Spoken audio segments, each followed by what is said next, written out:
آپ مجھے نواز رہے تھے مگر ایک خاص مقصد کی خاطر، اور وہ مقصد یہ تھا کہ آپ سوسائٹی کو بتانا چاہتے تھے دیکھو میں کتنا اچھا ہوں، میں نے ایک غریب اور مفلس مصور کو اپنے ہاں پناہ دی ہے۔ اب جو کچھ بنا رہا ہے محض میری سرپرستی کا نتیجہ ہے، میں نے اس کی صلاحیتوں کو زندہ رکھا، ٹھیک ہے، ورنہ یہ کب کی ختم ہو چکی ہوتی۔ جس طرح بڑی بڑی دکانوں کے دروازوں پر انسانی پیکروں کو نہایت خوبصورت اور شفاف لباس بنا کر انہیں الماریوں کے اندر سجا دیا جاتا ہے تاکہ لوگ ان کی حسین و جمیل مجسموں کو دیکھ کر دکانداروں کے اعلیٰ ذوق اور ان کی شان و شوکت سے معروب ہو جائیں، تعریف کرنے لگیں، ٹھیک ہے۔ اسی طرح آپ بھی اپنی عمارت، اپنی شخصیت کے نمائش کے لیے میری ذات اور میرے فن کو استعمال کر رہے ہیں، یعنی کہ مثال دے کر بتاتا ہے کہ آپ نے صرف میرے یعنی کہ اپنی شان و شوکت بڑھانے کے لیے مجھے استعمال کیا، ٹھیک ہے۔ تجمل غصے سے، یہ جھوٹ ہے، سراسر جھوٹ ہے، اور آپ کہہ بھی کیا سکتے ہیں مگر بلند آواز سے حقیقت نہیں بدل سکتی۔ آپ کے یہاں میری یہی حیثیت تھی، اور جس وقت مجھے اس کا احساس ہوا مجھے محسوس ہوا جیسے میری اہلیتوں پر برف کی تہ جم گئی ہوں، یعنی کہ جو کہتا ہے کہ جب میرا ضمیر جاگا تو مجھے یہ سمجھا کہ میری صلاحیتیں جو تھیں وہ ختم ہو گئی ہیں، میرے سینے میں ایک بھی شرارہ باقی نہیں رہا، یعنی کہ امنگ نہیں رہی کام کرنے کی۔ میں نے جب اس بات کو سمجھا، ٹھیک ہے، یہ احساس میرے لیے سہانے روح ثابت ہو رہا تھا کہ اپنے جگر کا خون دے دے کر میں نے فن کی جس شمع کو اب تک روشن رکھا ہے اس کا مقصد آپ کی شاندار کوٹھی اور آپ کی شخصیت کو جگمگانے کے علاوہ اور کچھ نہیں تھا، ٹھیک ہے جی۔ یہ اوپر ہم نے کیا لفظ پڑھا؟ سہانے روح، یعنی کہ روح کو دکھ پہنچانے والی بات، یعنی کہ وہ کہتا ہے کہ یہ احساس میرے لیے میری روح کو دکھ پہنچانے کے لیے تھا کہ میں نے کس طرح محنت کے ساتھ آپ کو اپنی تصویریں دیں، اور آپ کا مقصد کیا تھا؟ صرف اور صرف اپنی واہ واہ کروانا، ٹھیک ہے۔ یہ ساری بات کا مقصد یہ ہے، یہ میں نے آپ کو کس لیے بتا رہی ہوں، آج جب تشریح کریں گے پیراگراف کے تو آپ کو اس کو آسان لفظوں میں ایسے لکھ سکتے ہیں، ٹھیک ہے۔ ایک فنکار یہ کبھی برداشت نہیں کر سکتا اس کا فن اپنی اصل جوہر کھو کر کسی کے لیے محض ایک ذریعہ شہرت بن کر رہ جائے، ٹھیک ہے۔ وہ کہتا ہے کہ کوئی یہ فنکار بھی برداشت نہیں کر سکتا کہ میرے فن کو نہ سراہا جائے، صرف میرے سے دولت کمانے کا ذریعہ بنایا جائے۔ انہی دنوں مجھے ایک ہم پیشہ دوست مل گیا جو بدستور غربت کی چکی میں پس رہا تھا، یعنی کہ میرا ایک دوست تھا جو کہ بہت غریب تھا، چکی میں پس رہا تھا، غریب تھا۔ میں نے اسے اپنی ذہنی کیفیت بتائی اور التجا کی کہ مجھے اپنے ہاں رہنے کی جگہ دے دے، ٹھیک ہے۔ یہ سن کر اس نے کہا دیکھو اگر تم آج کل تصویریں نہیں بنا سکتے ہو تو کوئی حرج نہیں، حرج کی بات نہیں، ٹھیک ہے جی۔ صفحہ نمبر 64، کوئی حرج کی بات نہیں، تمہارے لیے میں تصویریں بناتا رہوں گا، تم مجھے اتنے پیسے دے دیا کرو کہ میں اور میرا خاندان عزت و آبرو کی زندگی کے ساتھ زندہ رہ سکیں، یعنی کہ دوست اس کو کہتا ہے کہ ٹھیک ہے تمہارا دل نہیں کر رہا تصویریں بنانے کو تو کوئی بات نہیں، اب وہ کام مجھے سونپ دو، تم میں جتنے پیسے ملیں گے اس میں سے کچھ مجھے دے دیا کرنا تاکہ میرا خاندان جو ہے وہ عزت کے ساتھ رہ سکے۔ یہ تجویز میرے لیے ناقابل برداشت تھی مگر اس کا اصرار کم نہیں ہوتا تھا، یعنی کہ وہ کہتا ہے کہ مجھے تو یہ بات برداشت نہیں تھی کہ میں اس طرح سے کروں کہ تصویریں تم وہ بنائیں اور پیسہ میں لوں، لیکن اس نے بار بار اصرار کیا، ضد کی تو مجھے ایسا کرنا پڑا۔ اس طرح وہ کھیل شروع ہو گیا جو دنیا کا سب سے گندا اور ذلیل کھیل ہے، یعنی کہ اس کے ضمیر اس کو ملامت کرتا ہے کہ یہ بات اچھی نہیں تھی، مجھے یہاں روپے حاصل کرنے میں کوئی دقت پیش نہیں آتی تھی، یہ روپے بھی میں اسے دے دیتا تھا اور وہ مجھے اپنی تصویریں، ان تصویروں کو تم اپنی تخلیق بنا کر پیش کر دیتا تھا، اچھا ان تصویروں کو تم، یعنی کہ اب اس کو حیرانگی ہوتی ہے تحمل کو، کہتا ہے اپنی تخلیق بنا کر پیش کر دیتا تھا۔ تجمل اس انداز سے اختر کو دیکھتا ہے جیسے ان الفاظ سے دھچکا سا لگا ہو، تم مجھے دھوکہ دیتے رہے تھے اب تک، دھوکہ یا کچھ اور، یعنی کہ اختر کہتا ہے کہ دھوکہ یا کچھ اور۔ بہرحال واقعہ یہ ہے کہ نیازی کو وقتاً فوقتاً سکے ملتے رہے، مجھے بنی بنائی تصویریں اور آپ کو فن کی قدر افزائی اور مصور نوازی کے لیے سوسائٹی میں عزت و مقام، یعنی کہ وہ تینوں کے علیحدہ علیحدہ سے باتیں بتاتا ہے کہ اس نیازی جو آدمی تھا جس کو ضرورت تھی پیسوں کو اسے پیسہ ملتا رہا، ٹھیک ہے، اور مجھے بنی بنائی تصویریں ملتی رہیں کیونکہ میرا دل نہیں تھا کرتا آپ تصویریں بنانے کو، اور آپ کو آپ کا سوسائٹی کا عزت و احترام ملتا رہا۔ تجمل میں کبھی سوچ بھی نہیں سکتا تھا کہ تم اتنی پست سطح پر اتر چکے ہو، یعنی کہ وہ اسے اوپر سے ڈانٹنے لگ پڑتا ہے کہ تم اس قدر تمہاری غلط سوچ ہو گئی تھی، میں نے خود کبھی نہیں سوچا تھا لیکن اس سطح پر اترنے کے لیے مجبور تھا۔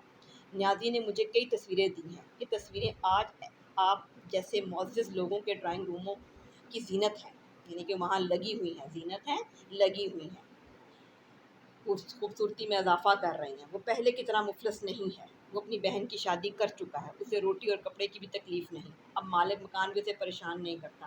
مگر میں جانتا ہوں، یعنی کہ وہ کہتا ہے کہ وہ اس سے وہ خوشحال ہو گیا ہوں، مگر میں جانتا ہوں کہ اس دل کی کیا کیفیت ہے.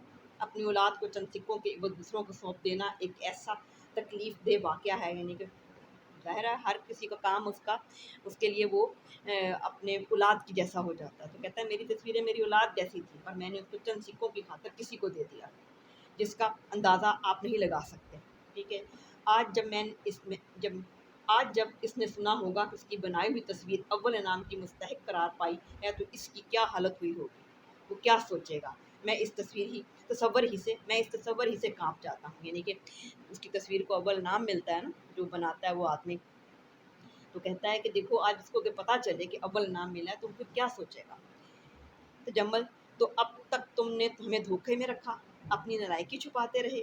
میں نے اتنی آسائشیں بیکار مہیا کی تھی. آپ اس کی قیمت وصول کر چکے ہیں. یعنی کہ وہ آگے سے اس کو جواب دیتا ہے کہ اس کے لیے آپ پریشان نہ ہو. آپ نے مجھے سہولتیں دیں تو لیکن آپ نے اس کی قیمتیں وصول کی. ہمیشہ کی طرح اس سودے میں بھی آپ ہی کا فائدہ ہوا. ٹھیک ہے. یعنی کہ میں نے تصویریں کسی سے لے کر دیں تو فائدہ تو آپ ہی کو ہوا نا. ٹھیک ہے. اس قدر فریب دینے کے بعد اپنے محسن کو جلی کٹی سناتے ہوئے تمہیں شرم نہیں آتی. یعنی کہ وہ اب تحمل جو ہے نا اس سے بات کرتا ہے، اس سے فریب دیتے ہوئے، دھوکہ دیتے ہوئے. محسن کہ جس نے تمہاری مدد کی تھی، محسن کہتے ہیں جو مدد کرتا ہے. ٹھیک ہے. جلی کٹی سنانا یعنی کہ بری باتیں ان کو کہنا.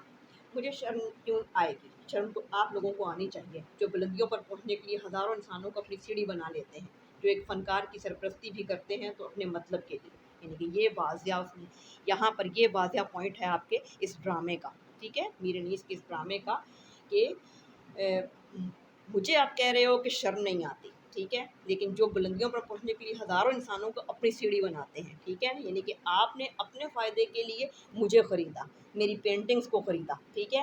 کم داموں میں وہ میرے سے لے لی اور خود اسے مہنگے ترین طریقے سے بیچا. ٹھیک ہے. اپنے گریبان میں منہ ڈال کر دیکھو کہ تم کیا ہو. احسان فراموش، چور، مجرم. یعنی کہ آپ کو تجمل اس طرح کی باتیں سناتا ہے. میں سب کچھ ہوں مگر تم کیا ہو یہ بھی تو کہو. میں صفحہ نمبر 65. ہاں تم بتاؤ خاموش کیوں ہو، بتاتے کیوں نہیں. دوسرے کے جرم دیکھ لیتے ہو، دوسروں کو مجرم کہتے ہو مگر اپنے متعلق کچھ نہیں کہتے. بتاؤ کون ہو تم. رؤوف، اب وہ جو آدمی جس کو بھیجا تھا انہوں نے کہ پتہ کر کے آؤ کہ کیا یہ جو انعام والی تصویر ہے وہ سچی خبر ہے کہ نہیں. تو وہ آتا ہے، اب ڈرامے میں وہ انٹر ہوتا ہے. رؤوف آتا ہے، دونوں خاموش ہو جاتے ہیں. وہ خبر بالکل درست ہے جناب. پہلا انعام اختر صاحب ہی کو ملا ہے. یہ رہا اخبار. تم جاؤ اس وقت. رؤوف، بہتر جناب. اوہ یاد آ گیا. یعنی کہ رؤوف کہتا ہے آگے، یاد آ گیا مسٹر اختر کا آپ کا کوئی واقف کا راستے میں ملا تھا. اس نے ایک پیغام دیا ہے آپ کے نام. آپ کا کوئی مصور دوست تھا نیازی. یعنی وہ کہتا ہے کہ آپ کو ملنے والا مجھے ملا ہے، اس نے آپ کے دوست کا ایک پیغام دیا ہے کہ آپ کا ایک مصور دوست تھا جو نیازی نام کا. ہاں کیا ہوا اسے جلدی بتاؤ. افسوس آج صبح اس نے خودکشی کر لی. خودکشی؟ جی ہاں، اسپتال جانے سے پہلے ہی مر چکا تھا. اختر تجمل سے، سنا تم نے؟ ابھی پوچھ رہے تھے میں کیا ہوں. اب تو تمہیں معلوم ہو گیا ہوگا کہ تم کیا ہو. تم قاتل ہو. یہ قتل تم نے کیا ہے. تجمل غصے سے گرج کر، بکواس بند کرو.